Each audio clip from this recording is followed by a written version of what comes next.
ଶକ୍ତି ଏହା ବିନା ଆମ ଦୁନିଆ ଚାଲିବନି। ସବୁ କାମ ପାଇଁ ଦରକାର। ହେଲେ ଆମେ ସ୍କୁଲରେ ପଢ଼ିଛେ ଶକ୍ତି ତ ସୃଷ୍ଟି ହୁଏନି କି ନଷ୍ଟ ହୁଏନି। ହଁ, ଶକ୍ତି ସଂରକ୍ଷଣ ନିୟମ। ଏକଦମ। ତେବେ ଯଦି ଏମିତି କଥା, ତାହେଲେ ଏ ଯୋଉ ଶକ୍ତି ସଙ୍କଟ କଥା ଆମେ ସବୁବେଳେ ଶୁଣୁଛେ ସେଇଟା କ'ଣ? କେମିତି ହେଲା? ଟିକେ ଦ୍ୱନ୍ଦ୍ୱ ଲାଗୁନି? ପ୍ରଶ୍ନଟା ବହୁତ ଭଲ ପଚାରିଲେ। ଆଉ ଉତ୍ତରଟା ଅଛି ଶକ୍ତିର ରୂପାନ୍ତରଣ ଭିତରେ। ରୂପାନ୍ତରଣ। ହଁ, ଟ୍ରାନ୍ସଫର୍ମେସନ୍। ଶକ୍ତି କେବେ ହଜିଯାଏନି ସତ, କିନ୍ତୁ ତାର ରୂପ ବଦଳିଯାଏ। ଭାବନ୍ତୁ, ହାତରୁ ଗୋଟେ ପ୍ଲେଟ୍ ଖସି ପଡ଼ିଲା। ହଁ। ସେତେବେଳେ ତା ଭିତରେ ଥିବା ସ୍ଥିତି ଯେ ଶକ୍ତି, ସେଟା ଶବ୍ଦ ଶକ୍ତି ଆଉ କିଛି ଗରମ ତାପ ଶକ୍ତିରେ ବଦଳିଗଲା। ଆଚ୍ଛା। କିମ୍ବା ମହମବତୀଟେ ଜଳିଲା, ତା ଭିତରର ରାସାୟନିକ ଶକ୍ତି ଆଲୋକ ଆଉ ତାପ ଦେଲା। କିନ୍ତୁ କଥାଟା ହେଲା, ଏମିତି ବଦଳି ସାରିଲା ପରେ ସେ ଶକ୍ତିକୁ ପୁଣି ଆମେ ଯେମିତି ଚାହୁଁଛି ସେମିତି କାମରେ ଲଗେଇବା, ସେ ଉପଯୋଗୀ ରୂପକୁ ଆଣିବା ବହୁତ କଷ୍ଟ। ଓହୋ, ବୁଝିଲି। ଆଜି ଆମେ ଏଇ ବିଷୟରେ ହିଁ ଟିକେ ଭଲ ଭାବେ କଥା ହେବା। ବିଶେଷ କରି ପରୀକ୍ଷା ପାଇଁ କେଉଁ କେଉଁ କଥା ଜରୁରୀ, ଶକ୍ତିର ଉତ୍ସ, ତାର ଗୁଣ, ପ୍ରକାର, ଏସବୁକୁ ଟିକେ ଖୋଲିକି ଦେଖିବା। ଆଚ୍ଛା, ତେବେ ପ୍ରଥମ କଥା, ଗୋଟେ ଶକ୍ତି ଉତ୍ସକୁ ଆମେ ଭଲ ବା ଉତ୍ତମ କେମିତି କହିବା? ଆମର ତ କେତେ କାମ, ଟ୍ରେନ୍ ଚାଲିବ, ରାସ୍ତାରେ ଲାଇଟ୍ ଜଳିବ, ଚାଷ ପାଇଁ ପାଣି ଉଠିବ, କ'ଣ ଦେଖିବା ଆମେ? ହଁ, ଏଇଟା ଗୋଟେ ମୁଖ୍ୟ ପ୍ରଶ୍ନ। ଗୋଟେ ଉତ୍ତମ ଶକ୍ତି ଉତ୍ସ ପାଇଁ କିଛି ଜିନିଷ ଦେଖିବାକୁ ପଡ଼େ। କିଛି ମାପଦଣ୍ଡ ଅଛି। ପରୀକ୍ଷାରେ ବି ଏଟା ଆସିପାରେ। କ'ଣ ସେଗୁଡ଼ିକ? ପ୍ରଥମ କଥା ହେଲା, କମ୍ ଜିନିଷରୁ ବେଶୀ କାମ ମିଳିବା ଦରକାର। ଟିକିଏ ଇନ୍ଧନରେ ଯେମିତି ଅଧିକ ଶକ୍ତି ବାହାରିବ, ପ୍ରତି ଏକକ ଆୟତନ ବା ବସ୍ତୁତ୍ୱରେ ଅଧିକ କାର୍ଯ୍ୟ। ଆଚ୍ଛା। 2ରେ, ସହଜରେ ମିଳୁଥିବ। ଏମିତି ନୁହେଁ ଯେ ଖୋଜି ଖୋଜି ନୟାନ୍ତ ହେବାକୁ ପଡ଼ିବ। ଠିକ୍। 3, ତାକୁ ସାଇତି ରଖିବା ସହଜ ହେଉଥିବ, ଆଉ ଗୋଟେ ଜାଗାରୁ ଆ ଜାଗାକୁ ନେବା ଆଣିବା କରି ହେଉଥିବ। ହଁ, ସେଇଟା ବି ଜରୁରୀ। ଆଉ ଶେଷରେ 4 ନମ୍ବର, ବେଶୀ ଖର୍ଚ୍ଚ ନ ହେଉଥିବ, ବ୍ୟୟର ସାପେକ୍ଷ ହିଁ ନଥିବ। ଯୋଉ ଉତ୍ସରେ ଏଇସବୁ ଗୁଣ ଯେତେ ଭଲ ଥିବ, ସେ ସେତେ ଉତ୍ତମ। ବହୁତ ସ୍ପଷ୍ଟ ଭାବେ କହିଲେ। ଏବେ ଆସିବା ଶକ୍ତି ଉତ୍ସର ପ୍ରକାରଭେଦକୁ। ଏଇଗୁଡ଼ିକୁ ମୁଖ୍ୟତଃ କେମିତି ଭାଗ କରାଯାଏ? ପରୀକ୍ଷାରେ ଏ ବିଭାଜନଟା ନିଶ୍ଚୟ ଗୁରୁତ୍ୱପୂର୍ଣ୍ଣ। ହଁ, ଏଇଟା ସବୁଠୁ ମୌଳିକ ବିଭାଜନ।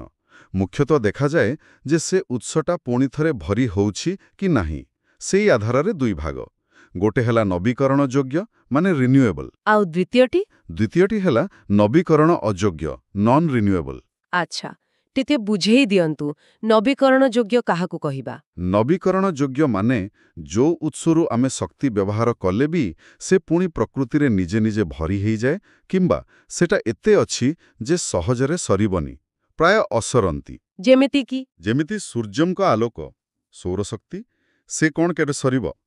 ପବନ, ଯୋଉଟା ବହୁଛି, ସେଥିରୁ ମିଳୁଥିବା ବାୟୁଶକ୍ତି, ନଈରେ ପାଣି ବହୁଛି, ସେଥିରୁ ଜଳଶକ୍ତି, ଗଛପତ୍ର, ଜୀବଜନ୍ତୁଙ୍କ ମଳମୂତ୍ର, ସେଥିରୁ ଜୈବଶକ୍ତି, ପୃଥିବୀ ଭିତରୁ ଆସୁଥିବା ତାପ, ସେ ଭୂତାପଜ ଶକ୍ତି, ସମୁଦ୍ରର ଢେଉ, ଜୁଆରଭାଟା, ଏସବୁ।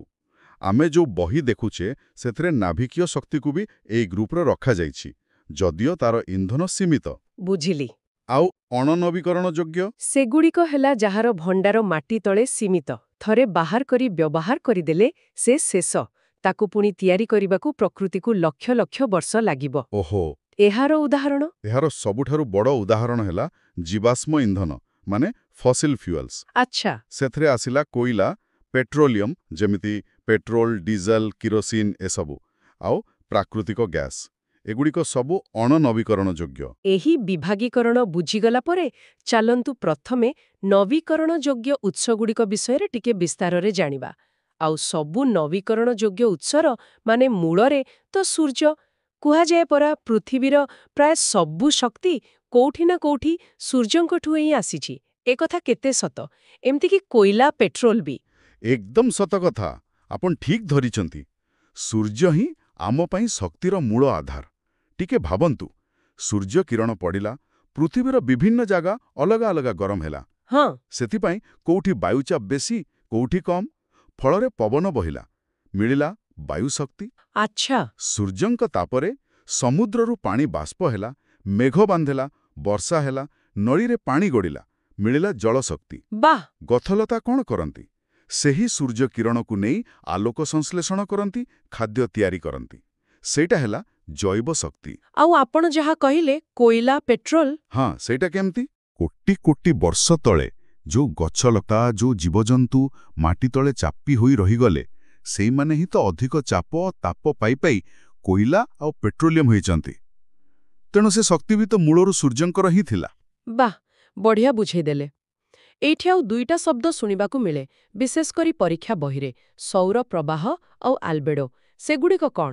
ହଁ, ସୌର ପ୍ରବାହ ବା ସୋଲାର ଫ୍ଲକ୍ସ ହେଲା ଆମ ପୃଥିବୀର ବାୟୁମଣ୍ଡଳ ଉପରେ ଗୋଟେ ନିର୍ଦ୍ଦିଷ୍ଟ ଜାଗାରେ ପ୍ରତି ଏକକ କ୍ଷେତ୍ରଫଳରେ ହାରାହାରି କେତେ ସୌର ଶକ୍ତି ଆସି ପଡ଼ୁଛି। ଆଉ ଆଲବେଡୋ ହେଲା ଯେତିକି ଶକ୍ତି ଆସିଲା ସେଥିରୁ କେତେ ଭାଗ ପୃଥିବୀ ପୃଷ୍ଠରୁ ବାଜି ପୁଣି ମହାକାଶକୁ ଫେରିଗଲା ତାର ମାପ। ଆଚ୍ଛା, ଆଉ ଆମ ଦେଶ ଭାରତରେ ତ ବର୍ଷର ବେଶୀ ଭାଗ ସମୟ ଭଲ ଖରା ହୁଏ। ଏକଦମ। ସେଥିପାଇଁ ଭାରତରେ ସୌରଶକ୍ତି ବ୍ୟବହାର କରିବାର ସମ୍ଭାବନା ବହୁତ ବେଶୀ। ତେବେ ଏଇ ଯୋଉ ଏତେ ଖରା, ଏତେ ସୌରଶକ୍ତି, ଆମେ ତାକୁ କାମରେ ଲଗଉଛେ କେମିତି? ସୌର ଚୁଲା ବା ସୋଲାର କୁକର ତ ଗୋଟେ ସାଧାରଣ ଜିନିଷ, ସେ କେମିତି କାମ କରେ? ହଁ, ସୌର ଚୁଲା ଜିନିଷଟା ବେଶ୍ ସରଳ। 3ଟା ମୁଖ୍ୟ କଥା।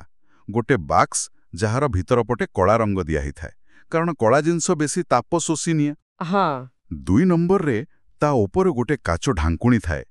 ସେ କାଚଟା ଖରାକୁ ଭିତରକୁ ପଶିବାକୁ ଦିଏ, କିନ୍ତୁ ଭିତରେ ଯୋଉ ଗରମ ହେଲା ସେ ତାପକୁ ସହଜରେ ବାହାରକୁ ଛାଡ଼େନି, ଗ୍ରୀନ୍ ହାଉସ୍ ପରି। ଆଚ୍ଛା। ଆଉ 3 ନମ୍ବର, ବେଳେବେଳେ ଗୋଟେ ଦର୍ପଣ ବି ଲାଗିଥାଏ ପାଖରେ, ଯେମିତିକି ଆହୁରି ବେଶୀ ଖରା ଆସି ସେ ବାକ୍ସ ଭିତରେ ପଡ଼ିବ। ଏମିତି ହିଁ ଭିତରଟା ବେଶ୍ ଗରମ ହେଇଯାଏ ଆଉ ଖାଇବା ଜିନିଷ ସିଝିଯାଏ। ବୁଝିଲି। ଏ ତ ଗଲା ରାନ୍ଧିବା କଥା, କିନ୍ତୁ ସିଧା ବିଜୁଳି ପାଇଁ ସୋଲାର ସେଲ୍ ବୋଲି ଯୋଉ କହୁଛନ୍ତି, ସେ ପୁଣି ଆଲୁଅରୁ ବିଜୁଳି କେମିତି କାଢ଼େ? ହଁ, ସୌର ସେଲ୍ ବା ସୌର କୋଷ। ସେ କାମ କରେ ଗୋଟେ ନୀତିରେ, ଯାହାକୁ କହନ୍ତି ଆଲୋକ ଭୋଲ୍ଟିଆ ପ୍ରଭାବ ବା ଫୋଟୋ ଭୋଲ୍ଟିଆ ଇଫେକ୍ଟ। ଏଥିରେ ମୁଖ୍ୟତଃ ସିଲିକନ୍ ଭଳି ଗୋଟେ ଜିନିଷ ବ୍ୟବହାର ହୁଏ। ସିଲିକନ୍? ହଁ, ସେମିକଣ୍ଡକ୍ଟର। ତାକୁ ଏମିତି ଭାବେ ତିଆରି କରାଯାଏ 2 ପ୍ରକାର ସ୍ତର ଦେଇ, ଏନ୍ ପ୍ରକାର, ପି ପ୍ରକାର। ଯେତେବେଳେ ତା ଉପରେ ଖରା ପଡ଼େ, ତା ଭିତରେ ଥିବା ଇଲେକ୍ଟ୍ରନଗୁଡ଼ିକ ଗୋଟେ ପଟରୁ ଆର ପଟକୁ ଦୌଡ଼ିବା ଆରମ୍ଭ କରିଦିଅନ୍ତି। ଓହୋ। ଆଉ ଏଇ ଇଲେକ୍ଟ୍ରନର ଦୌଡ଼, ସେଇଟା ହିଁ ତ ବିଦ୍ୟୁତ୍ ସ୍ରୋତ। ଆଚ୍ଛା, କିନ୍ତୁ ଗୋଟେ ଛୋଟ ସେଲ୍ର କେତେ ବା ବିଜୁଳି ମିଳୁଥିବ? ବହୁତ କମ୍। ଗୋଟେ ସେଲ୍ରୁ ମାତ୍ର ଅଧା ଭୋଲ୍ଟରୁ 1 ଭୋଲ୍ଟ ଯାଏ ମିଳେ। ଶକ୍ତି ବି ବହୁତ କମ୍। ସେଥିପାଇଁ କ'ଣ କରାଯାଏ ନା, ଏମିତି ବହୁତ ଗୁଡ଼ାଏ ସେଲ୍କୁ ଏକାଠି ଯୋଡ଼ି ଦିଆଯାଏ। ତାକୁ କୁହନ୍ତି ସୌର ପ୍ୟାନେଲ। ହଁ, ସେ ଛାତ ଉପରେ ଲାଗିଥିବା ଦେଖିଛି। ଏଥିରେ କିଛି ଅସୁବିଧା ନାହିଁ? ଅସୁବିଧା ବି ଅଛି। ଭଲ ସିଲିକନ୍ ମିଳିବା କଷ୍ଟ, ତିଆରି ଖର୍ଚ୍ଚ ବି ବେଶୀ, ଆଉ ସେ ସେଲ୍ଗୁଡ଼ିକୁ ଯୋଡ଼ିବା ପାଇଁ ରୂପା ମାନେ ସିଲଭର ଲାଗେ, ସେଟା ଦାମୀ। କିନ୍ତୁ ତଥାପି ଯୋଉଠି ବିଜୁଳି ଲାଇନ୍ ନେବା କଷ୍ଟ, ଯେମିତି ଦୂର ଗାଁ, ପାହାଡ଼ିଆ ଜାଗା କିମ୍ବା ମହାକାଶକୁ ଯୋଉ ସ୍ୟାଟେଲାଇଟ୍ ଯାଉଛି, ଟ୍ରାଫିକ୍ ସିଗ୍ନାଲ, ଏସବୁ ଜାଗାରେ ଏବେ ସୌର ସେଲ୍ ବହୁତ କାମରେ ଆସୁଛି। ଆଚ୍ଛା, ଏବେ ସୂର୍ଯ୍ୟଙ୍କଠାରୁ ଆସିବା ପବନକୁ ଆପଣ କହିଲେ ସୂର୍ଯ୍ୟଙ୍କ ଯୋଗୁଁ ପବନ ବହେ। ତେବେ ପବନ ଶକ୍ତି, ଏହାର ବ୍ୟବହାର ତ ବହୁତ ପୁରୁଣା। ସେ ପାଲ୍ଟନା ଡଙ୍ଗାଠୁ ଆରମ୍ଭ କରି। ହଁ, ଆଉ ସେ ପବନ ଚକ୍କିରେ ଅଟା ପେଷିବା, କାଠ ଚିରିବା। ଏକଦମ। କିନ୍ତୁ ଆଜିକାଲି ଏହାକୁ ବିଜୁଳି ପାଇଁ କେମିତି ବ୍ୟବହାର କରାଯାଉଛି? ହଁ, ଏବେ ମୁଖ୍ୟତଃ ବଡ଼ ଆକାରରେ ବିଜୁଳି ପାଇଁ ହିଁ ବ୍ୟବହାର ହେଉଛି। କାରଣ ସେୟା ସୂର୍ଯ୍ୟଙ୍କ ଯୋଗୁଁ ପୃଥିବୀର ଅଲଗା ଅଲଗା ଜାଗା ଅଲଗା ଗରମ ହେଲା, ବାୟୁଚାପରେ ଫରକ ହେଲା, ପବନ ବହିଲା। ଏ ବହୁଥିବା ପବନର ଯୋଉ ଗତି ଅଛି, ସେଇ ଗତିଜ ଶକ୍ତିକୁ ବ୍ୟବହାର କରେ ପବନ କଳ ବା ୱିଣ୍ଡମିଲ୍। ସେ ଯୋଉ ବଡ଼ ବଡ଼ ପଙ୍ଖା ଘୁରୁଥାଏ? ହଁ, ସେଇ ବଡ଼ ବଡ଼ ପଙ୍ଖା, ତାକୁ ପ୍ରୋପେଲର କହନ୍ତି। ସେଗୁଡ଼ାକ ଗୋଟେ ଉଚ୍ଚା ଟାୱାର ଉପରେ ଲାଗିଥାଏ। ପବନ ବହିଲେ ସେ ପଙ୍ଖା ଜୋରରେ ଘୁରେ, ଆଉ ସେ ଘୁରିବାଟା ଭିତରେ ଥିବା ଗୋଟେ ଜେନେରେଟରକୁ ଘୁରାଏ। ସେ ଜେନେରେଟର ହିଁ ବିଜୁଳି ତିଆରି କରେ। ଆଚ୍ଛା, ଏ କ୍ଷେତ୍ରରେ କୋଉ ଦେଶ ଆଗରେ ଅଛି? ଆଉ ଆମ ଭାରତ କୋଉଠି? ଆମ ଓଡ଼ିଶାରେ ବି ଅଛି କି? ଗୋଟେ ଦେଶ ଅଛି ଡେନମାର୍କ। ତାକୁ ତ ପବନର ଦେଶ ବୋଲି କହନ୍ତି। ସେମାନେ ତାଙ୍କର 25% ବେଶୀ ବିଜୁଳି କୁଆଡ଼େ ପବନରୁ ପାଆନ୍ତି। ବାପରେ। ଜର୍ମାନୀ ବି ବହୁତ ଆଗରେ। ଆମ ଭାରତ ପୃଥିବୀରେ ପାଖାପାଖି 5ମ ସ୍ଥାନରେ ଅଛି ପବନ ଶକ୍ତି ଉତ୍ପାଦନରେ। ଆକଳନ ଅଛି ଯେ ଆମ ଦେଶରେ 45,000 ମେଗାୱାଟ ବିଜୁଳି କେବଳ ପବନରୁ ହୋଇପାରିବ। 45,000? ବହୁତ ତ। ହଁ, ଆଉ ସବୁଠୁ ବଡ଼ ପବନ ଶକ୍ତି କ୍ଷେତ୍ର ଅଛି ତାମିଲନାଡୁରେ, କନ୍ୟାକୁମାରୀ ପାଖରେ। ସେଠୁ ଏକାଥରେ ପ୍ରାୟ 380 ମେଗାୱାଟ ବିଜୁଳି ବାହାରେ। ଆମ ଓଡ଼ିଶାରେ ବି ସମୁଦ୍ର କୂଳିଆ ଜାଗା, ଯେମିତି ପୁରୀ, କୋଣାର୍କ ପାଖରେ ବି ପବନକଳ ଲାଗିଛି। ଶୁଣିବାକୁ ଭଲ ଲାଗୁଛି, କିନ୍ତୁ ଅସୁବିଧା କିଛି ନାହିଁ? ସବୁବେଳେ କ'ଣ ପବନ ସମାନ ଜୋରରେ ବହୁଥିବ? ସେଇଟା ହିଁ ମୁଖ୍ୟ ଅସୁବିଧା, ପବନର ବେଗ। ଯଦି ପବନ ବହୁତ ଧୀରେ ବହିଲା, ମାନେ ଘଣ୍ଟାକୁ 15 କିଲୋମିଟରରୁ କମ୍ ହେଇଗଲା, ତାହେଲେ ସେ ପଙ୍ଖା ଘୂରିବନି, ବିଜୁଳି ବନ୍ଦ। ହଁ ଠିକ୍। ପୁଣି ଯଦି ବାତ୍ୟା ପରି ବହୁତ ଜୋରରେ ପବନ ହେଲା, ସେତେବେଳେ ସେ ପବନକଳ ପୁରା ଭାଙ୍ଗିଯିବାର ବି ଡର। ଆଚ୍ଛା। ଆଉ ଏତେ ବଡ଼ ବଡ଼ ପବନ କ୍ଷେତ୍ର ପାଇଁ ବହୁତ ଜାଗା ଦରକାର। ତାର ମରାମତି ଖର୍ଚ୍ଚ ବି ବେଶୀ। କିନ୍ତୁ ତଥାପି ଯୋଉ ଗାଁ ଗହଳିରେ ବିଜୁଳି ନାହିଁ, ସେଠି ପାଣି ପମ୍ପ ଚଳାଇବା ପାଇଁ ଏଟା ବେଶ୍ କାମ ଦଉଛି। ବୁଝିଲି। ପବନ ପରେ ଆସିବା ପାଣିକୁ। ଜଳ ବି ତ ଶକ୍ତିର ଗୋଟେ ବଡ଼ ଉତ୍ସ। ଏଠିରୁ କେମିତି କେମିତି ଶକ୍ତି ମିଳେ? ହଁ, ପାଣିରୁ ମୁଖ୍ୟତଃ 3 ପ୍ରକାରର ଶକ୍ତି ପାଇ ହୁଏ। ଗୋଟେ ହେଲା ଜୁଆର ଭଟ୍ଟା ଶକ୍ତି, ଟାଇଡାଲ ଏନର୍ଜି, ଆରଟା ହେଲା ଢେଉ ଶକ୍ତି, ୱେଭ୍ ଏନର୍ଜି, ଆଉ 3 ନମ୍ବର ଯୋଉଟା ସବୁଠୁ ବେଶୀ ବ୍ୟବହାର ହୁଏ, ସେଟା ହେଲା ଜଳ ବିଦ୍ୟୁତ ଶକ୍ତି, ହାଇଡ୍ରୋ ଇଲେକ୍ଟ୍ରିକ୍ ଏନର୍ଜି। ଆଚ୍ଛା। ଜୁଆର ଭଟ୍ଟାରୁ କେମିତି? ସେଟା ମଜା କଥା। ଚନ୍ଦ୍ର ପୃଥିବୀକୁ ଟାଣେ ପରା। ହଁ, ମାଧ୍ୟାକର୍ଷଣ। ସେ ମାଧ୍ୟାକର୍ଷଣ ଯୋଗୁଁ ସମୁଦ୍ର ପାଣି ଦିନକୁ 2 ଥର ଫୁଲେ ଜୁଆର ଆଉ କମେ ଭଟ୍ଟା। ତ କୋଉଠି ଯଦି ସମୁଦ୍ର କୂଳରେ ଗୋଟେ ସରୁ ନଈ ମୁହାଣ ଅଛି, ସେଠି ଗୋଟେ ବନ୍ଧ ବାନ୍ଧି ଦିଆଯାଏ। ହଁ, ଜୁଆର ବେଳେ ପାଣି ସେ ବନ୍ଧ ଭିତରକୁ ପଶି ଜମା ହୁଏ। ଭଟ୍ଟା ବେଳେ ଯେତେବେଳେ ସମୁଦ୍ର ପାଣି କମିଯାଏ, ସେତେବେଳେ ସେ ବନ୍ଧ ଭିତରେ ଜମା ହେଇଥିବା ପାଣିକୁ ଗେଟ୍ ଖୋଲି ଜୋରରେ ଛାଡ଼ାଯାଏ। ସେ ପାଣି ଯାଇ ଗୋଟେ ଟର୍ବାଇନ୍କୁ ଘୁରାଏ ଆଉ ବିଜୁଳି ବାହାରେ। ୱାଆ, କୋଉଠି ଅଛି ଏମିତି? ଫ୍ରାନ୍ସରେ ଅଛି। ଆମ ଭାରତରେ କଚ୍ଛ ଉପସାଗର, ପଶ୍ଚିମବଙ୍ଗର ସୁନ୍ଦରବନ ଆଡ଼େ ଏମିତି ହେଇପାରିବ ବୋଲି କହୁଛନ୍ତି। ଆଉ ଢେଉ ଶକ୍ତି? ସେଇଟା ହେଲା ସମୁଦ୍ରରେ ଯୋଉ ଢେଉ ଉଠୁଛି ପଡ଼ୁଛି ପବନ ଯୋଗୁଁ, ସେ ଢେଉର ଶକ୍ତିକୁ କୌଣସି ମେସିନ୍ ଦ୍ୱାରା ଟର୍ବାଇନ୍ ଘୂରାଇବା ପାଇଁ ବ୍ୟବହାର କରାଯାଏ। ଆଚ୍ଛା। ଆଉ ସବୁଠୁ ବେଶୀ ଯୋଉଟା ବ୍ୟବହାର ହୁଏ, ଜଳବିଦ୍ୟୁତ? ହଁ, ଜଳବିଦ୍ୟୁତ। ସେଥିପାଇଁ ତ ବଡ଼ ବଡ଼ ନଦୀରେ ବିରାଟ ବନ୍ଧ ବା ଡ୍ୟାମ୍ ତିଆରି ହୁଏ। ହଁ, ହୀରାକୁଦ ପରି? ଏକଦମ, ହୀରାକୁଦ। ଏମିତି ବନ୍ଧ ବାନ୍ଧିଲେ ପଛପଟେ ବହୁତ ପାଣି ଜମା ହୁଏ, ଗୋଟେ ବଡ଼ ହ୍ରଦ ପରି, ଜଳଭଣ୍ଡାର। ସେ ଜମା ହେଇଥିବା ପାଣିରେ ବହୁତ ସ୍ଥିତିଜ ଶକ୍ତି ଥାଏ। କାରଣ ସେ ଉଚ୍ଚରେ ଅଛି। ଠିକ୍। ସେଇ ପାଣିକୁ ବନ୍ଧ ଭିତରେ ଥିବା ପାଇପ୍ ଦେଇ ବହୁତ ଜୋରରେ ତଳକୁ ଛଡ଼ାଯାଏ। ସେଇ ପାଣି ଯାଇ ତଳେ ଥିବା ଟର୍ବାଇନ୍ର ପଙ୍ଖାକୁ ଏତେ ଜୋରରେ ଘୁରାଏ, ଆଉ ସେ ଟର୍ବାଇନ୍ ସାଙ୍ଗରେ ଯୋଡ଼ା ହେଇଥିବା ଜେନେରେଟର ବିଜୁଳି ତିଆରି କରେ। ଆମ ଓଡ଼ିଶାରେ ତ ହୀରାକୁଦ, ରେଙ୍ଗାଲି, ମାଛକୁଣ୍ଡ, ବାଲିମେଳା, ଅପର କୋଲାବ, ଅପର ଇନ୍ଦ୍ରବତୀ କେତେ ଯେ ଜଳବିଦ୍ୟୁତ ପ୍ରକଳ୍ପ ଅଛି। ବୁଝିଲି। ଏବେ ପୁଣି ସମୁଦ୍ରକୁ ଫେରିବା। ଆଉ ଗୋଟେ କଥା ବି ଶୁଣିଥିଲି, ସମୁଦ୍ରର ଉପର ପାଣି ଆଉ ଭିତର ପାଣିର ଗରମ ଥଣ୍ଡା ଫରକରୁ ବି ଶକ୍ତି ମିଳେ। ସେଇଟା କେମିତି? ଆଶ୍ଚର୍ଯ୍ୟ ଲାଗୁଛି ଟିକେ। ହଁ, ସେଇଟା ବି ସମ୍ଭବ। ତାକୁ କହନ୍ତି ସାମୁଦ୍ରିକ ତାପଜ ଶକ୍ତି ବା ଓସନ୍ ଥର୍ମାଲ ଏନର୍ଜି କନଭର୍ସନ୍। ସଂଖ୍ୟା ପରେ OTEC। OTC? ଦେଖନ୍ତୁ, ସମୁଦ୍ରର ଉପର ପାଣି ଖରା ପାଇଁ ଗରମ ଥାଏ। କିନ୍ତୁ ଯଦି ଆମେ ବହୁତ ତଳକୁ ଯିବା, ପ୍ରାୟ 2 କିଲୋମିଟର ତଳକୁ, ସେଠି ପାଣି ବହୁତ ଥଣ୍ଡା ଥାଏ। ହଁ। ଯଦି ଏଇ ଉପର ଗରମ ପାଣି ଆଉ ତଳ ଥଣ୍ଡା ପାଣି ଭିତରେ ତାପମାତ୍ରାର ଫରକ 20 ଡିଗ୍ରୀ ସେଲସିୟସ୍ ବା ତାଠୁ ବେଶୀ ହେଲା, ତାହେଲେ OTEC ପ୍ଲାଣ୍ଟ କାମ କରିପାରିବ। କେମିତି? ସେଥିରେ ଗୋଟେ ତରଳ ଜିନିଷ, ଯେମିତି ଏମୋନିଆ, ତାକୁ ଉପର ଗରମ ପାଣି ଦେଇ ବାଷ୍ପ କରାଯାଏ। ସେ ବାଷ୍ପ ଯାଇ ଟର୍ବାଇନ୍ ଘୁରାଏ, ବିଜୁଳି ବାହାରେ। ତାପରେ ସେ ବାଷ୍ପକୁ ତଳୁ ଅଣାଯାଇଥିବା ଥଣ୍ଡା ପାଣି ଦେଇ ପୁଣି ଥଣ୍ଡା କରି ତରଳ କରିଦିଆଯାଏ। ଏଇ ଚକ୍ରଟା ଚାଲୁ ରହେ। ବାଃ, ଏହାର ସୁବିଧା କ'ଣ? ସବୁଠୁ ବଡ଼ ସୁବିଧା ହେଲା, ସମୁଦ୍ରର ତାପମାତ୍ରା ତ ପ୍ରାୟ ସ୍ଥିର, ତେଣୁ ଏଥିରୁ ଦିନରାତି ବର୍ଷ ସାରା ବିଜୁଳି ମିଳିପାରିବ। ଭାରି ଭଲ କଥା। ସମୁଦ୍ର ଭିତରେ ତେବେ ବହୁ ଶକ୍ତି ଲୁଚି ରହିଛି। ଏବେ ସମୁଦ୍ର ଛାଡ଼ି ପୃଥିବୀ ଭିତରକୁ ଯିବା। ଭୂତାପଜ ଶକ୍ତି ବା ଜିଓଥର୍ମାଲ ଏନର୍ଜି, ସେଇଟା କ'ଣ? ଆମ ପୃଥିବୀର କେନ୍ଦ୍ରଟା ତ ଭୀଷଣ ଗରମ। କିଛି କିଛି ଜାଗାରେ ପୃଥିବୀ ଭିତରେ ଥିବା ତରଳ ପଥର, ଯାହାକୁ ମାଗ୍ମା କହନ୍ତି, ସେ ପୃଥିବୀ ପୃଷ୍ଠର ବେଶ୍ ପାଖକୁ ଚାଲି ଆସିଥାଏ। ଆଚ୍ଛା। ସେ ଜାଗାଗୁଡ଼ାକୁ କହନ୍ତି ଉତ୍ତପ୍ତ ସ୍ଥାନ ବା ହଟସ୍ପଟ୍। ଏବେ ସେ ଗରମ ପଥର ପାକ ଦେଇ ଯଦି ଭୂଇତଳର ପାଣି ବହିଯାଏ, ତାହେଲେ କ'ଣ ହବ? ସେ ପାଣି ପୁରା ଗରମ ହିଁ ବାମ୍ଫ ହେଇଯିବ। ଏକଦମ ପୁରା ବାଷ୍ପ ହେଇଯିବ। କୋଉଠି କୋଉଠି ସେ ଗରମ ପାଣି ବା ବାଷ୍ପ ନିଜେ ନିଜେ ବାଟ ପାଇ ଭୂଇଁ ଫଟେଇ ବାହାରକୁ ବାହାରି ଆସେ। ତାକୁ ଆମେ ଉଷ୍ଣ ପ୍ରସ୍ରବଣ ବା ହଟ୍ ସ୍ପ୍ରିଙ୍ଗ କହୁ। ହଁ, ଶୁଣିଛି। ଆଉ କୋଉଠି ସେ ବାଷ୍ପଟା ସେଇ ପଥର ଭିତରେ ଜମା ହେଇ ରହିଥାଏ ବହୁତ ଚାପରେ। ସେଠି କ'ଣ କରନ୍ତି ନା ପାଇପ୍ ପୂରେଇ ସେ ଗରମ ବାଷ୍ପକୁ ବାହାରକୁ ଆଣନ୍ତି, ଆଉ ସେ ବାଷ୍ପର ଜୋରରେ ଟର୍ବାଇନ୍ ଘରେଇ ବିଜୁଳି ତିଆରି କରନ୍ତି। ଏହାର ସୁବିଧା କ'ଣ? ଏହାର ବି ସୁବିଧା ହେଲା, ଏହା ପ୍ରାୟ ସବୁବେଳେ ମିଳିବ, ରାତିଦିନ। ବେଶୀ ପ୍ରଦୂଷଣ ବି କରେନି। ଆଉ ଥରେ ପ୍ଲାଣ୍ଟ ବସିଗଲା ପରେ ବିଜୁଳି ତିଆରି ଖର୍ଚ୍ଚ ବି କମ୍। ନ୍ୟୁଜିଲ୍ୟାଣ୍ଡ, ଆମେରିକା ଭଳି ଦେଶ ଏହାକୁ ବହୁତ ବ୍ୟବହାର କରନ୍ତି।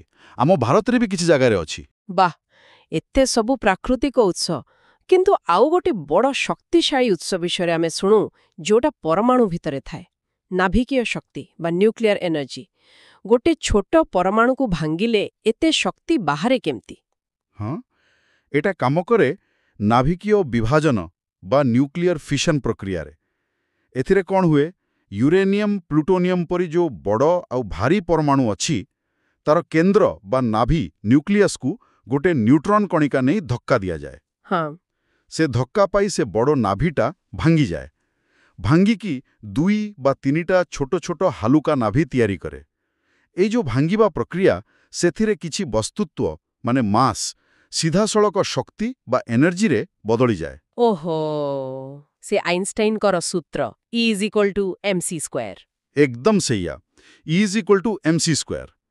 ଏଇ ସୂତ୍ର କହୁଛି ବହୁତ କମ୍ ବସ୍ତୁତ୍ୱରୁ ବି ବିପୁଳ ପରିମାଣର ଶକ୍ତି ବାହାରିପାରେ। ଆପଣ ଜାଣିଲେ ଆଶ୍ଚର୍ଯ୍ୟ ହେବେ, ଗୋଟେ ୟୁରାନିୟମ୍ ପରମାଣୁ ଭାଙ୍ଗିଲେ ଯେତିକି ଶକ୍ତି ବାହାରେ, ସେଇଟା ଆମେ କୋଇଲାରୁ ଗୋଟେ କାର୍ବନ ପରମାଣୁ ଜଳେଇଲେ ଯେତିକି ଶକ୍ତି ମିଳେ ତାଠୁ ପ୍ରାୟ 1,000,000 ଗୁଣ ବେଶୀ। 1,000,000 ଗୁଣ? ବାପ୍ରେ! ହଁ, ଏଇ ଯୋଉ ପ୍ରଚୁର ପ୍ରାପଶକ୍ତି ବାହାରିଲା, ତାକୁ ବ୍ୟବହାର କରି ପାଣିକୁ ଗରମ କରି ବାଷ୍ପ କରାଯାଏ।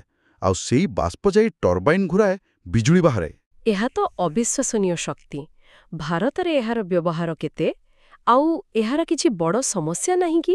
ଏହାକୁ ନେଇ ତ ସବୁବେଳେ ଭୟ ଆଉ ଚର୍ଚ୍ଚା ଲାଗି ରହିଥାଏ। ହଁ, ଶକ୍ତିର ପରିମାଣ ବହୁତ ବେଶୀ ସତ୍। ଭାରତରେ ତାରାପୁର, କଲ୍ପକମ୍, ନାରୋରା, କଇଗା ପରି କିଛି ଜାଗାରେ ନାଭିକୀୟ ଶକ୍ତି କେନ୍ଦ୍ର ଅଛି।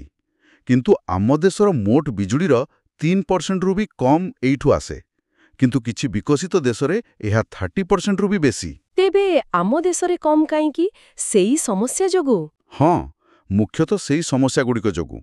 ସବୁଠୁ ବଡ଼ ଚ୍ୟାଲେଞ୍ଜ ହେଲା, ଏ ପ୍ରକ୍ରିୟା ସରିଲା ପରେ ଯେଉଁ ବଳକା ଜିନିଷ ରହିଯାଏ, ତାକୁ କୁହନ୍ତି ନାଭିକୀୟ ବର୍ଜ୍ୟବସ୍ତୁ ବା ନ୍ୟୁକ୍ଲିୟର ୱେଷ୍ଟ। ସେଇଟା ବହୁତ ତେଜସ୍କ୍ରିୟ। ବିପଦଜନକ। ହଁ, ଭୀଷଣ ବିପଦଜନକ। ଆଉ ସେ ବିପଦ ହଜାର ହଜାର ବର୍ଷ ଯାଏଁ ରହେ। ତାକୁ କୋଉଠି କେମିତି ପୁରା ସୁରକ୍ଷିତ ଭାବେ ସାଇତି ରଖିବେ, ସେଇଟା ବହୁତ ବଡ଼ ସମସ୍ୟା। ବହୁତ କଷ୍ଟ ଆଉ ବହୁତ ଖର୍ଚ୍ଚ ବି। ଆଚ୍ଛା। 2 ନମ୍ବର ହେଲା, ଯଦି କେବେ କୌଣସି ଦୁର୍ଘଟଣା ହେଲା, ତାହେଲେ ସେ ତେଜସ୍କ୍ରିୟ ଜିନିଷ ବାହାରକୁ ଆସି ପରିବେଶରେ ମିଶିଯିବାର ଭୟ, ସେଇଟା ଭୟଙ୍କର ହେବ। 3 ନମ୍ବର, ଏମିତି ଗୋଟେ ପ୍ଲାଣ୍ଟ ତିଆରି କରିବାକୁ ବି ପ୍ରଚୁର ପଇସା ଲାଗେ। ଆଉ 4 ନମ୍ବର, ଏଥିପାଇଁ ଯେଉଁ ଇନ୍ଧନ ଦରକାର, ସେଇ ୟୁରାନିୟମ୍, ସେଇଟା ବି ତ ପୃଥିବୀରେ ସୀମିତ। ବୁଝିଲି। ମାନେ ଶକ୍ତି ଅଛି, କିନ୍ତୁ ବିପଦ ଆଉ ଜଟିଳତା ବି ଅଛି। ଏବେ ଆସିବା ଆଉ ଗୋଟେ ପରିଚିତ ଜିନିଷକୁ, ଜୈବ ଶକ୍ତି ବା ବାୟୋ ଏନର୍ଜି। କାଠ, ଘଷି, ଗୋବର ଏସବୁ ତ ଆମେ ବହୁତ ଦିନରୁ ଜାଳି ଆସିଛେ। ଏହାକୁ ଏବେ କେମିତି ଭଲ ଭାବରେ ବ୍ୟବହାର କରାଯାଉଛି? ହଁ, ଗଛପତ୍ର, ଚାଷ ପରେ ବଳି ପଡ଼ୁଥିବା ନଡ଼ା, କୁଟା, କୁଣ୍ଡା, ଆଖୁ ଖଦା, ଏପରିକି ଗାଈ ଗୋରୁଙ୍କ ଗୋବର, ସହରର ଅଳିଆ ଆବର୍ଜନା, ଏସବୁ ଯେଉଁ ଜୀବଜନ୍ତୁ ବା ଗଛରୁ ଆସିଛି, ତାକୁ କୁହନ୍ତି ଜୈବ ବସ୍ତୁତ୍ୱ ବା ବାୟୋମାସ୍। ତାକୁ ସିଧା ଜାଳି ତାପ ପାଇବା ତ ଗୋଟେ କଥା, କିନ୍ତୁ ଏବେ ତାକୁ ଅଲଗା ଅଲଗା ପ୍ରକ୍ରିୟାରେ ବଦଳିକି ଆହୁରି ଭଲ ଇନ୍ଧନ ତିଆରି କରାଯାଉଛି। କେମିତି? ତାର ଗୋଟେ ବହୁତ ଭଲ ଉଦାହରଣ ହେଲା ଜୈବ ଗ୍ୟାସ୍ ବା ବାୟୋଗ୍ୟାସ୍। ଆମେ ସାଧାରଣତଃ ତାକୁ ଗୋବର ଗ୍ୟାସ୍ ବୋଲି କହୁ। ହଁ, ଗୋବର ଗ୍ୟାସ୍ ପ୍ଲାଣ୍ଟ। ସେଠି କ'ଣ ହୁଏ, ଗୋବର କିମ୍ବା ଅନ୍ୟ ପଚାସଢ଼ା ଜିନିଷକୁ ପାଣି ସହ ମିଶେଇ ଗୋଟେ ବନ୍ଦ ଟାଙ୍କିରେ ରଖାଯାଏ। ସେଠି ଅମ୍ଳଜାନ ନଥାଏ। କିଛି ଖାସ୍ ବ୍ୟାକ୍ଟେରିଆ ଥାଆନ୍ତି, ସେମାନେ ଏ ଜିନିଷକୁ ଧୀରେ ଧୀରେ ଖାଇ ପଚେଇ ଦିଅନ୍ତି।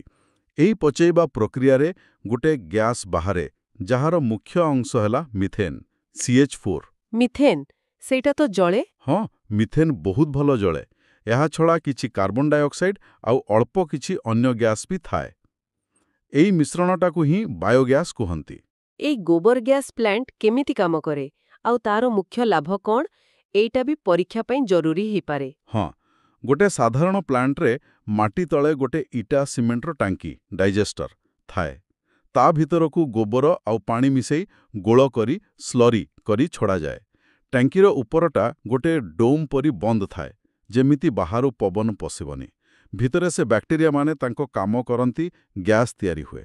ସେ ଗ୍ୟାସ୍ ଉପର ଡୋମ୍ ତଳେ ଜମା ହୁଏ, ସେଠୁ ପାଇପ୍ ଲଗେଇ ବାହାରକୁ ନେଇ ଚୁଲିରେ ବ୍ୟବହାର କରନ୍ତି, ବତି ଜଳାନ୍ତି। ଏହାର ସୁବିଧା କ'ଣ? ବହୁତ ସୁବିଧା।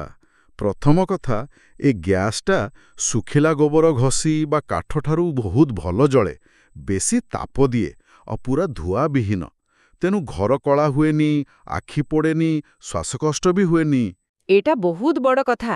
ଦ୍ୱିତୀୟରେ, ଏଣେତେଣେ ପଡ଼ୁଥିବା ଗୋବର ବା ଆବର୍ଜନା ସଫା ହେଇଯାଏ, ପରିବେଶ ଭଲ ରହେ। ଆଉ ସବୁଠୁ ବଡ଼ କଥା, ଗ୍ୟାସ୍ ବାହାରି ସାରିଲା ପରେ ସେ ଟାଙ୍କି ଭିତରୁ ଯୋଉ କାଦୁଅ ପରି ଜିନିଷ ବାହାରେ, ସେଇଟା ଗୋଟେ ପ୍ରଥମ ଶ୍ରେଣୀର ଜୈବ ଖତ।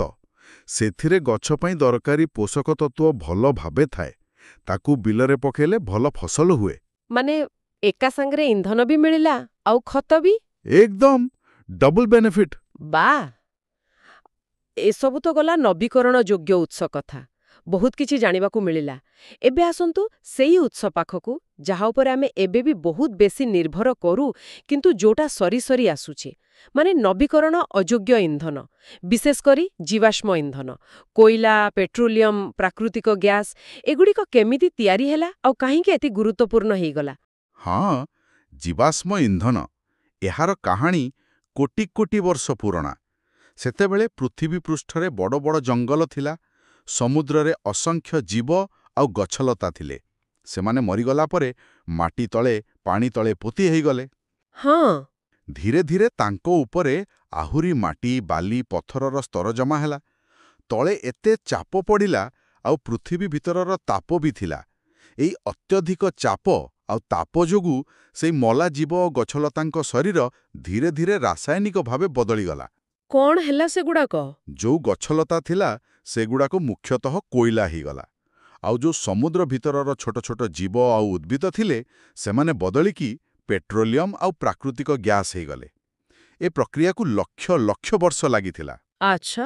କିନ୍ତୁ ଶିଳ୍ପ ବିପ୍ଳବ ପରେ ଯେତେବେଳେ ମଣିଷ ବଡ଼ ବଡ଼ ମସିନ୍, କଳକାରଖାନା ଚଲେଇଲା, ଗାଡ଼ି ମଟର ବାହାର କଲା, ସେତେବେଳେ ଏଇ କୋଇଲା, ପେଟ୍ରୋଲର ଚାହିଦା ହଠାତ୍ ବହୁତ ବଢ଼ିଗଲା। ଆଉ ଆମର ଆଜିର ଜୀବନଶୈଳୀ ତ ଏହା ଉପରେ ଏତେ ନିର୍ଭର କରେ ଯେ ଆମେ ସେଇ ଲକ୍ଷ ଲକ୍ଷ ବର୍ଷର ସଞ୍ଚୟକୁ ମାତ୍ର 100-200 ବର୍ଷ ଭିତରେ ଦ୍ରୁତ ଗତିରେ ସାରିବାକୁ ବସିଲେଣି। ଏହା ବାସ୍ତବିକ ଚିନ୍ତାର ବିଷୟ। ଆଚ୍ଛା, କୋଇଲାର ବି ତ କିଛି ଅଲଗା ଅଲଗା ପ୍ରକାର ଥାଏ ବୋଧେ? ଆଉ ଏହାର ମୁଖ୍ୟ କାମ କ'ଣ? ହଁ, କୋଇଲାର ମୁଖ୍ୟ ଜିନିଷଟା ହେଲା କାର୍ବନ। ସେଥିରେ କେତେ ପରିମାଣର କାର୍ବନ ଅଛି, ସେଇ ଅନୁସାରେ ତାର ଭଲମନ୍ଦ ବିଚାର କରାଯାଏ। କେମିତି? ସବୁଠୁ ଭଲ କୋଇଲା ହେଲା ଆନ୍ଥ୍ରାସାଇଟ୍। ସେଥିରେ 94-98% କାର୍ବନ ଥାଏ। ସେ ଭଲ ଜଳେ, କମ୍ ଧୂଆଁ ଦିଏ। ତାଠୁ ଟିକେ କମ୍ ହେଲା ବିଟୁମିନସ୍, ତାଠୁ କମ୍ ଲିଗ୍ନାଇଟ୍, ଆଉ ସବୁଠୁ କମ୍ କାର୍ବନ ଥାଏ ପିଟ୍ରେ। ଆଚ୍ଛା, ଆଉ ଏହାକୁ ବେଶୀ କୋଉଠି ବ୍ୟବହାର କରାଯାଏ? କୋଇଲାର ସବୁଠୁ ବଡ଼ ବ୍ୟବହାର ହେଉଛି ବିଜୁଳି ତିଆରିରେ। ଯୋଉ ତାପଜ ବିଦ୍ୟୁତ୍ କେନ୍ଦ୍ର ବା ଥର୍ମାଲ ପାୱାର ପ୍ଲାଣ୍ଟ ଅଛି, ସେଠି କୋଇଲାକୁ ହିଁ ଜାଳି ପାଣି ଗରମ କରି ବାଷ୍ପ କରାଯାଏ ଆଉ ସେ ବାଷ୍ପରେ ଟର୍ବାଇନ୍ ଘୂରାଇ ବିଜୁଳି ତିଆରି ହୁଏ। ଆମ ଓଡ଼ିଶାର ତାଳଚେର ତ ଏହାର ଗୋଟେ ବଡ଼ ଉଦାହରଣ। ହଁ, ତାଲଚେର ଥର୍ମାଲ। ଏହାଛଡ଼ା କୋଇଲାକୁ ପବନ ନଥାଏ ଗରମ କଲେ, ଡେଷ୍ଟ୍ରକ୍ଟିଭ୍ ଡିଷ୍ଟିଲେସନ୍, ସେଥିରୁ କୋକ୍ ବୋଲି ଗୋଟେ ଜିନିଷ ବାହାରେ। ସେ କୋକ୍କୁ ଲୁହା କାରଖାନାରେ ଲୁହାପଥରରୁ ଲୁହା ବାହାର କରିବା ପାଇଁ ବ୍ୟବହାର କରାଯାଏ। ବୁଝିଲି। ଆଉ ପେଟ୍ରୋଲିୟମ ଓ ପ୍ରାକୃତିକ ଗ୍ୟାସ୍ କଥା କ'ଣ? ଆମେ ଯୋଉ ପେଟ୍ରୋଲ, ଡିଜେଲ, ଏଲପିଜି ସବୁଦିନ ବ୍ୟବହାର କରୁଛେ, ସେଗୁଡ଼ିକ କେମିତି ମିଳେ? ପେଟ୍ରୋଲିୟମ କହିଲେ ସେଟା ପ୍ରକୃତରେ ଗୋଟେ ଜିନିଷ ନୁହେଁ। ସେଇଟା ବହୁତ ପ୍ରକାରର ହାଇଡ୍ରୋକାର୍ବନର ଗୋଟେ ଜଟିଳ ମିଶ୍ରଣ। ଯେତେବେଳେ ତାକୁ ମାଟି ତଳୁ ବାହାର କରାଯାଏ, ସେତେବେଳେ ସେ ଗାଢ଼ା କଳା ବା ମାଟିଆ ରଙ୍ଗର ତେଲ ପରିଥାଏ। ତାକୁ କହନ୍ତି ଅଶୋଧିତ ତେଳ ବା କ୍ରୁଡ୍ ଅଏଲ୍। ହଁ। ତାକୁ ସିଧା ବ୍ୟବହାର କରି ହୁଏନି। ତାକୁ ନିଆଯାଏ ବିଶୋଧନାଗାରକୁ, ରିଫାଇନରୀକୁ। ସେଠି ଗୋଟେ ପ୍ରକ୍ରିୟା ଅଛି, ଆଂଶିକ ପାତନ ବା ଫ୍ରାକ୍ସନାଲ ଡିଷ୍ଟିଲେସନ୍। ସେଥିରେ ସେ ଅଶୋଧିତ ତେଲକୁ ଗରମ କରାଯାଏ। ଆଚ୍ଛା। ଅଲଗା ଅଲଗା ତାପମାତ୍ରାରେ ତା ଭିତରେ ଥିବା ଅଲଗା ଅଲଗା ଜିନିଷ ବାଷ୍ପ ହିଁ ଅଲଗା ହେଇଯାଏ। ଯେମିତିକି ଗୋଟେ ତାପମାତ୍ରାରେ ପେଟ୍ରୋଲ ବାହାରିବ, ଆଉ ଟିକେ ବେଶୀ ତାପମାତ୍ରାରେ କିରୋସିନ୍, ତାଠୁ ବେଶୀରେ ଡିଜେଲ, ତାପରେ ବିମାନ ପାଇଁ ଇନ୍ଧନ, ଆହୁରି ଅନେକ କିଛି। ଆମେ ଘରେ ଯୋଉ ଏଲପିଜି ଗ୍ୟାସ୍ ବ୍ୟବହାର କରୁ, ସେଇଟା ବି ସେଇ ପେଟ୍ରୋଲିୟମରୁ ହିଁ ବାହାରେ। ଓହୋ, ଗୋଟିଏ ଜିନିଷରୁ ଏତିକି କିଛି? ଆଉ ପ୍ରାକୃତିକ ଗ୍ୟାସ୍? ପ୍ରାକୃତିକ ଗ୍ୟାସ୍ର ମୁଖ୍ୟ ଅଂଶ ହେଲା ମିଥେନ୍, CH4। ସେଟା ସାଧାରଣତଃ ଯୋଉଠି ପେଟ୍ରୋଲିୟମ ମିଳେ, ତାର ଉପର ସ୍ତରରେ ଜମା ହେଇଥାଏ। କିଛି ଜାଗାରେ ଖାଲି ପ୍ରାକୃତିକ ଗ୍ୟାସ୍ ବି ମିଳେ। ଏହାକୁ କୋଉଠି ବ୍ୟବହାର କରନ୍ତି? ଏହାକୁ ବି ଘରେ ରୋଷେଇ ପାଇଁ, ଯେମିତି PNG ପାଇପ୍ଡ ନ୍ୟାଚୁରାଲ ଗ୍ୟାସ୍, ଆଉ କଳକାରଖାନାରେ ଇନ୍ଧନ ଭାବେ ବ୍ୟବହାର କରାଯାଏ। ଏହାକୁ ପାଇପଲାଇନ ଦେଇ ଗୋटे ଜାଗାରୁ ଆର ଜାଗାକୁ ପଠାଇବା ସୁବିଧା। ଭାରତରେ ରାଜସ୍ଥାନ, ମୁମ୍ବାଇ ପାଖ ସମୁଦ୍ର ଭିତରେ ଆଉ କୃଷ୍ଣା ଗୋଦାବରୀ ନଦୀ ମୁହାଣା ପାଖରେ ଏହାର ଭଣ୍ଡାର ମିଳିଛି। କିନ୍ତୁ ଏଇ ଯୋଉ ଜୀବାଶ୍ମ ଇନ୍ଧନ, କୋଇଲା, ପେଟ୍ରୋଲିୟମ, ଗ୍ୟାସ୍, ଏହାକୁ ବ୍ୟବହାର କରିବାର ସବୁଠୁ ବଡ଼ ସମସ୍ୟା କ'ଣ? ପରିବେଶ ଉପରେ ଏହାର ପ୍ରଭାବ କ'ଣ? ଏଇଟା ନିଶ୍ଚୟ ପରୀକ୍ଷା ପାଇଁ ଏକ ଗୁରୁତ୍ୱପୂର୍ଣ୍ଣ ବିଷୟ। ଏକଦମ। ଏହାର ସବୁଠୁ ବଡ଼ ଆଉ ସବୁଠୁ ଗମ୍ଭୀର ସମସ୍ୟା ହେଲା ବାୟୁ ପ୍ରଦୂଷଣ। ଯେତେବେଳେ ଆମେ କୋଇଲା ବା ପେଟ୍ରୋଲ, ଡିଜେଲ ଜାଳୁଛେ, ସେଥିରୁ ବାୟୁମଣ୍ଡଳକୁ ବହୁତ ପରିମାଣର କ୍ଷତିକାରକ ଗ୍ୟାସ୍ ବାହାରୁଛି। ଯେମିତିକି ମୁଖ୍ୟତଃ carbon dioxide CO2, carbon monoxide CO, sulphur dioxide SO2 ଆଉ ନାଇଟ୍ରୋଜେନର ଅକ୍ସାଇଡ୍ NOx। ଏଗୁଡ଼ାକ କ'ଣ କ୍ଷତି କରନ୍ତି? ଏ ଯୋଉ SO2 ଆଉ NOx, ଏଗୁଡ଼ାକ ବର୍ଷା ପାଣି ସହ ମିଶି ଏସିଡ୍ ତିଆରି କରନ୍ତି। ସେଥିପାଇଁ ଅମ୍ଳବୃଷ୍ଟି ବା ଏସିଡ୍ ରେନ୍ ହୁଏ। ସେ ଏସିଡ୍ ବର୍ଷା ଗଛପତ୍ର, ମାଟି, ପାଣି, ଏପରିକି ଆମ ଘରଦ୍ୱାର, ପୁରୁଣା କୀର୍ତ୍ତିରାଜି ସବୁକୁ ନଷ୍ଟ କରେ। ଓହୋ। ଆଉ ସେ CO2, କାର୍ବନ ଡାଇଅକ୍ସାଇଡ୍, ସେଇଟା ହେଲା ଗୋଟେ ମୁଖ୍ୟ ସବୁଜ କୋଠରୀ ଗ୍ୟାସ୍ ବା ଗ୍ରୀନହାଉସ୍ ଗ୍ୟାସ୍। ବାୟୁମଣ୍ଡଳରେ ଏହାର ପରିମାଣ ବଢ଼ିଗଲେ ସେ ପୃଥିବୀର ତାପମାତ୍ରାକୁ ବଢ଼େଇ ଦିଏ। ସେଇଟା ତ ବିଶ୍ୱତାପନ, ଗ୍ଲୋବାଲ ୱାର୍ମିଂ। ହଁ, ସେଇ ବିଶ୍ୱତାପନ ଆଉ ତାରି ପ୍ରଭାବରେ ଆଜିକାଲି ଆମେ ଏତେ ଜଳବାୟୁ ପରିବର୍ତ୍ତନ ଦେଖୁଛେ। ବନ୍ୟା, ବାତ୍ୟା, ମରୁଡ଼ି ବଢ଼ିଯାଉଛି। ତେଣୁ ଏହାର ପ୍ରଭାବ ବହୁତ ଭୟଙ୍କର। ଏହାକୁ କମ୍ କରିବା ପାଇଁ ଆମକୁ ଇନ୍ଧନକୁ ଅଧିକ ଦକ୍ଷତାର ସହ ଜାଳିବାକୁ ପଡ଼ିବ। କମ୍ ପ୍ରଦୂଷଣ କରୁଥିବା ଇନ୍ଧନ ବାଛିବାକୁ ହେବ, ଆଉ କାରଖାନା ବା ଗାଡ଼ିରୁ ଯୋଉ ଧୂଆଁ ବାହାରୁଛି ତାକୁ ବିଶୋଧନ କରିବାକୁ ପଡ଼ିବ। ବାସ୍ତବିକ ଏହା ଏକ ବହୁତ ବଡ଼ ଆହ୍ୱାନ। ତେବେ ଆମେ ଆଜି ଏତେ ପ୍ରକାର ଶକ୍ତି ଉତ୍ସ ବିଷୟରେ କଥା ହେଲେ, ନବୀକରଣଯୋଗ୍ୟ, ଅଣନବୀକରଣଯୋଗ୍ୟ, ସମସ୍ତଙ୍କର କିଛି ସୁବିଧା, କିଛି ଅସୁବିଧା। ଯଦି ଆମେ ଏସବୁକୁ ଏକାଠି ଦେଖିବା, ତେବେ ଏହାର ଅର୍ଥ କ'ଣ? So what does this all mean? ପରୀକ୍ଷା ପାଇଁ ମୁଖ୍ୟ କଥାଗୁଡ଼ିକ କ'ଣ ମନେ ରଖିବାକୁ ହେବ? ଦେଖନ୍ତୁ, ମୁଖ୍ୟ କଥା ହେଲା ପ୍ରଥମତଃ ଆମକୁ କାମ କରିବାକୁ ଶକ୍ତି ନିହାତି ଦରକାର। କିନ୍ତୁ ଶକ୍ତି ସଂରକ୍ଷଣ ନିୟମ ଥାଇ ବି ଆମ କାମରେ ଲାଗିବା ଭଳି ଉପଯୋଗୀ ଶକ୍ତିର ଅଭାବ ବା ସଙ୍କଟ ଅଛି। କାରଣ ଶକ୍ତି ଗୋଟେ ରୂପରୁ ଆଉ ରୂପକୁ ଗଲେ କିଛି ନଷ୍ଟ ହୁଏ, ଆଉ ତାକୁ ପୁଣି ଆମ ଦରକାରୀ ରୂପକୁ ଆଣିବା ସହଜ ନୁହେଁ। ହଁ। ଦ୍ୱିତୀୟରେ, ଶକ୍ତିର ଉତ୍ସ ମୁଖ୍ୟତଃ ଦୁଇ ପ୍ରକାର। ନବୀକରଣଯୋଗ୍ୟ, ଯେମିତି ସୂର୍ଯ୍ୟ, ପବନ, ପାଣି, ଜୈବ ପଦାର୍ଥ, ପୃଥିବୀର ତାପ, ଏଗୁଡ଼ିକ ପ୍ରାୟ ଅସରନ୍ତି, ପରିବେଶ ପାଇଁ ବି ଭଲ। କିନ୍ତୁ ହୁଏତ ସବୁବେଳେ ମିଳିବନି କିମ୍ବା ବ୍ୟବହାର କରିବା ଟିକେ ଖର୍ଚ୍ଚବହୁଳ ହୋଇପାରେ। ଆଉ ଅନ୍ୟଟି ହେଲା ନବୀକରଣ ଅଯୋଗ୍ୟ, ମୁଖ୍ୟତଃ କୋଇଲା, ପେଟ୍ରୋଲିୟମ, ଗ୍ୟାସ୍। ଏହା ଏବେ ବି ଆମର ମୁଖ୍ୟ ଆଧାର, କିନ୍ତୁ ଏହାର ଭଣ୍ଡାର ସୀମିତ, ଆଉ ଏହା ପରିବେଶ ପାଇଁ ବହୁତ ବଡ଼ ସମସ୍ୟା ତିଆରି କରୁଛି। ଠିକ୍ ଅଛି। ତୃତୀୟରେ ଆମେ ଦେଖିଲେ, ସିଧା ହେଉ ବା ବୁଲେଇକି ହେଉ, ପୃଥିବୀର ପ୍ରାୟ ସବୁ ଶକ୍ତିର ମୂଳରେ ଅଛନ୍ତି ସୂର୍ଯ୍ୟ। ଚତୁର୍ଥରେ, ଆମେ ବିଭିନ୍ନ ଟେକ୍ନୋଲୋଜି ବିଷୟରେ ଜାଣିଲେ, ସୌର ସେଲ୍, ପବନ କଳ, ଜଳବିଦ୍ୟୁତ ପ୍ଲାଣ୍ଟ, ବାୟୋଗ୍ୟାସ୍ ପ୍ଲାଣ୍ଟ, ଏସବୁ କେମିତି କାମ କରେ। ଆଉ ଶେଷରେ, ସବୁଠୁ ଗୁରୁତ୍ୱପୂର୍ଣ୍ଣ କଥା ହେଲା, ଆମକୁ ଶକ୍ତିର ଅପଚୟ ବନ୍ଦ କରିବାକୁ ପଡ଼ିବ, ଶକ୍ତି ସଂରକ୍ଷଣ କରିବାକୁ ପଡ଼ିବ। ବହୁତ ଭଲ ଭାବରେ ଆପଣ ସାରାଂଶ କହିଦେଲେ। ଏସବୁ ଜାଣିଲା ପରେ ଶେଷରେ ମୋ ମନରେ ଗୋଟେ ପ୍ରଶ୍ନ ଆସୁଛି। ଆମେ ଦେଖିଲେ ଜୀବାଶ୍ମ ଇନ୍ଧନର ପରିବେଶ ଉପରେ ବହୁତ ଖରାପ ପ୍ରଭାବ ଅଛି, ପୁଣି ନବୀକରଣଯୋଗ୍ୟ ଶକ୍ତିର ବି ନିଜର ସମସ୍ୟା ଅଛି। ଯେମିତି ସୂର୍ଯ୍ୟ ରାତିରେ ନାହାନ୍ତି, ପବନ ସବୁବେଳେ ବହୁନି। ହଁ, ସେଇଟା ସତ। ତେବେ ଭବିଷ୍ୟତରେ ଆମର ଯୋଉ ଶକ୍ତି ଚାହିଦା ବଢ଼ି ବଢ଼ି ଚାଲିଛି, ତାକୁ ପୂରଣ କରିବାକୁ କ'ଣ ଆମକୁ ଏଇ ଯୋଉ ଯେତେ ସବୁ ନବୀକରଣଯୋଗ୍ୟ ଉତ୍ସ ଅଛି, ସେ ସମସ୍ତଙ୍କୁ ମିଶେଇକି ଏନର୍ଜି ମିକ୍ସ ଚଳିବାକୁ ପଡ଼ିବ? ନା ଆମକୁ ଆଶା ରଖିବାକୁ ହେବ କୌଣସି ସମ୍ପୂର୍ଣ୍ଣ ନୂଆ ଆଉ ବୈପ୍ଳବିକ ଟେକ୍ନୋଲୋଜି ଉପରେ? ଯେମିତି କହୁଛନ୍ତି ନା, ନାଭିକୀୟ ସଂଲୟନ, ନ୍ୟୁକ୍ଲିୟର ଫ୍ୟୁଜନ୍, ଯାହା ସୂର୍ଯ୍ୟଙ୍କ ଭିତରେ ହୁଏ, କିମ୍ବା ଶକ୍ତିକୁ ବହୁତ ପରିମାଣରେ ସାଇତି ରଖିବାର କୌଣସି ବହୁତ ଉନ୍ନତ ବ୍ୟବସ୍ଥା, ଆଡଭାନ୍ସଡ ଏନର୍ଜି ଷ୍ଟୋରେଜ ଉପରେ। କ'ଣ ଲାଗୁଛି ଆପଣଙ୍କୁ? ଏହା ନିଶ୍ଚୟ ଏକ ବଡ଼ ପ୍ରଶ୍ନ, ଯାହା ଉପରେ ଆଗକୁ ବହୁତ କାମ ହେବାର ଅଛି।